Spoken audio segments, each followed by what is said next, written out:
From the time we start learning English, we're told that the structure of a sentence is a subject plus a verb plus an object. But what happens when the focus of the sentence should be on the object and not the sentence? Well, I have the answer for you. Stay tuned as I make passive voice easy.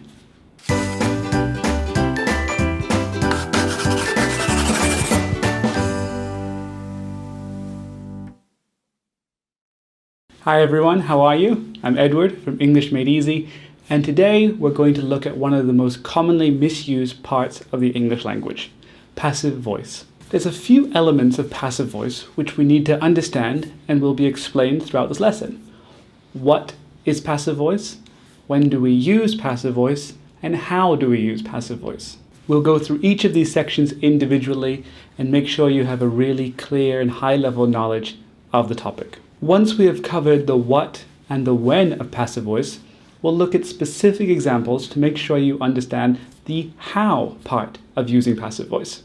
I should tell you in advance though, that passive voice takes on a huge number of different areas of English, so we won't have time to cover everything. What I will do is give you the fundamental details of passive voice so you're already on the right track. The first question we'll look at today is what?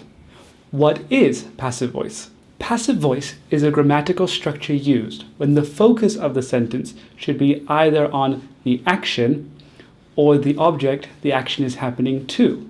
We don't care about the subject or who is doing the action. It is less frequently used than active voice, which is the structure where the subject does the action to the object. Passive means to accept or to allow somebody or something to do an action. And this logic makes sense when using passive voice, because the object is being acted upon rather than doing the action themselves. Grammatically, it's all about rearranging the sentence to make sure that the object is actually the subject, even though it's not doing anything. Because we are just rearranging the focus of the sentence and not the tense, passive voice can take on all 12 forms of tenses in the English language. We can also use passive voice for modal verbs or conditional sentences, but today we'll focus only on tenses. Now that we've covered the question of what is passive voice, it's time to look at when do we use passive voice.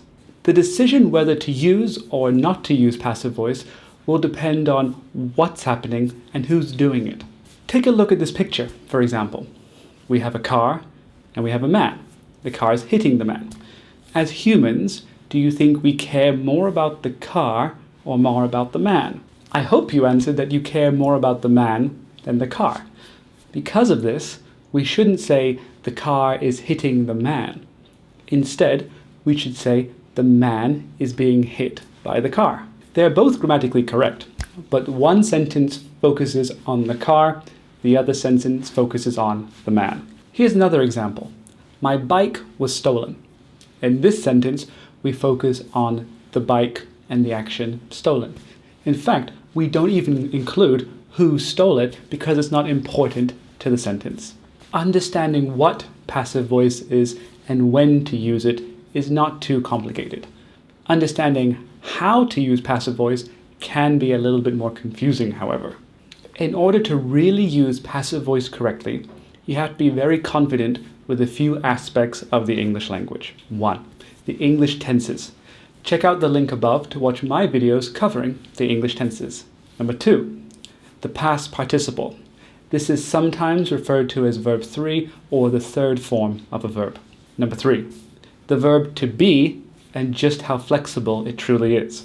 Once you feel confident about those 3 topics, you should be able to form the passive voice and be able to use it no matter what tense you're referring to.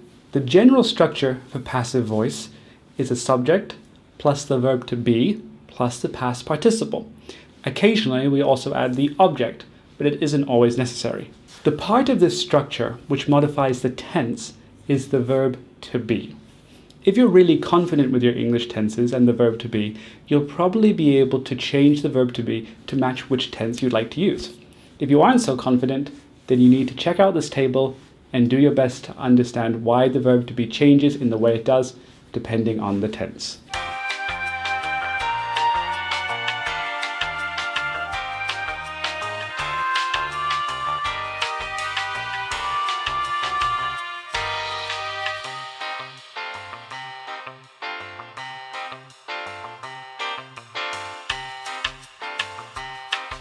Remembering all the details of that table can be very difficult, so I don't recommend rote learning. Instead, I recommend trying to understand why the verb to be changes the way it does depending on the tense. Let's check out some examples of passive voice being used in present simple, present continuous, and past simple tense. My videos are posted to YouTube every Tuesday and Thursday, and sometimes on Saturday. He is being watched by the US government carefully. Harry Potter was written by J.K. Rowling. In all of the previous examples, the people committing or doing the action are not as important as the subject of the sentence. Because of the lack of focus on who did the action and a heightened focus on the action itself or what was affected by the action, passive voice is a great way to speak formally or to speak politely. This is especially true in a business setting, when sometimes it's more important to focus on what is the problem and how to fix the problem than who made the problem. Mistakes were made and now must be fixed. This project is not being completed effectively or efficiently. Unfortunately, the office was left unlocked last night. Please be careful next time. Hopefully this overview of passive voice has given you a solid fundamental understanding of this part of the English language. But it's definitely up to you to do some more practice to truly nail it. In the description below, I've written 5 sentences in their active form. I'd like you to change the sentences from active voice into passive voice. Once you feel confident that you've got the answers correct, post them in the comments below and I'll mark them for you. Good luck. Thanks for watching this lesson of English Made Easy. If you feel like this video helped you, please give it a like, share it with your friends, or even consider subscribing to see more of our videos. If you have a question that you want answered, please post it in the comments section below. Or if you'd like to join our community, follow us on Facebook, Twitter, Instagram, or even support us on Patreon. You can find the links to all of these below. Thanks for watching and keep learning.